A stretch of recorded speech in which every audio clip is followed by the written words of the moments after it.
What's going on, ladies and gentlemen? Welcome back to another episode of MavAttack. If you're here, you're probably here from the Mirror's Edge Catalyst closed beta gameplay video that I did. And these are just my brief, quick impressions and thoughts and just things that I noticed, and I just grabbed these. One of the biggest things that I noticed is this open world, right? This open world, because the previous Mirror's Edge was not open world. It's very linear, level-based. So with this Mirror's Edge, I noticed that there's this open world, rooftop open world, because you can't go down onto the streets, from what I've seen in the beta at least. And this open world rooftop area where you can run around, you can pick up collectibles, you can drop off bags. There's lots of side missions to do that you can go get into that will either challenge you into running a course in a certain speed or fast enough, or getting one bag from one location to another and dropping it in a certain time limit. And there's a lot to do in this open world rooftop area, but the most important thing that I noticed, the worlds are so empty in a lot of these games. Metal Gear Solid is going to always be my example because that game disappointed me in so many ways.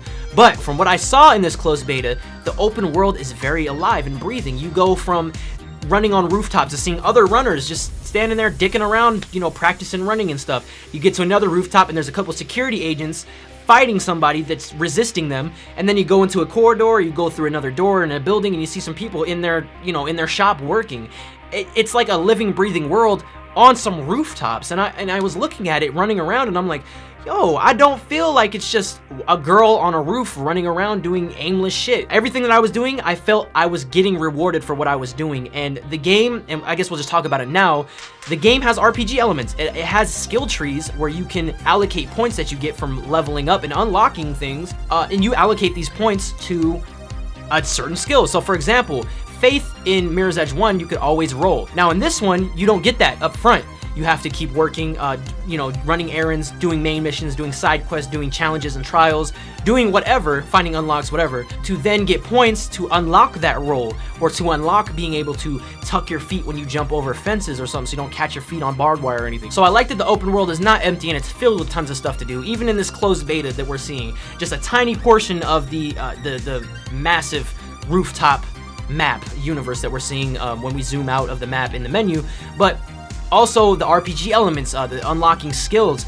There was even, I noticed, a way to fast travel, so you can actually unlock fast travels to different outposts or to different hideouts, I guess is what they're called, I guess. But you can unlock fast travels to each one of these so you can get around the city a little bit faster. But still, the parkour is smooth. Gameplay feels so buttery smooth. And if you watch that previous gameplay video, the Mirror's Edge live impressions demo, you will notice the gameplay is buttery and there's not a lot of just flaws in the gameplay mechanics themselves to keep you back from flowing through these flowing through this open world environment. And it's crazy to me that the game came that far. Of course, I'm going to play more of the closed beta, and I'm going to get my hands on even more of this gameplay and just really put in a lot more time to see. But the game, it feels great.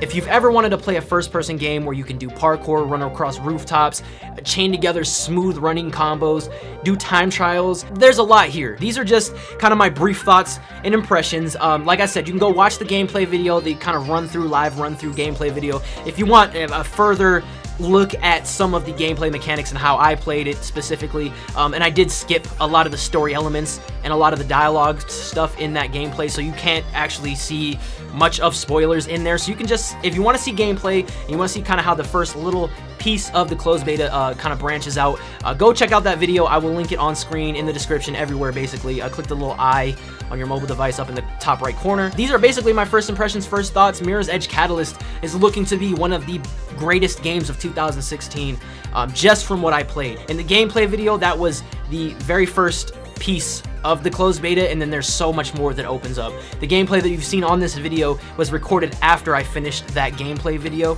so anything that you're seeing on screen right now was just recording me running around, recording, having fun, free-flowing, doing whatever I wanted to. So the combat is great, the combat feels excellent, the movements, it's all buttery smooth. I don't really have many criticisms written down aside from my graphical problems that I had, but I'm assuming that's on my end anyway because I was running medium.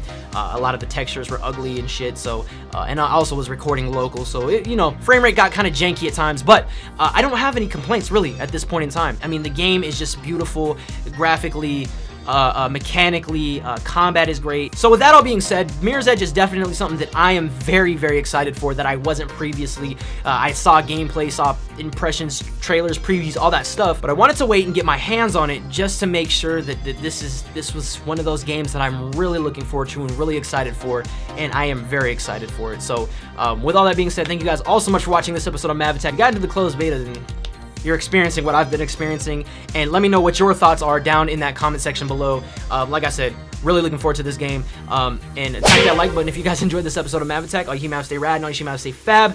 Thank you for watching. I will see you on the next episode of MavAttack.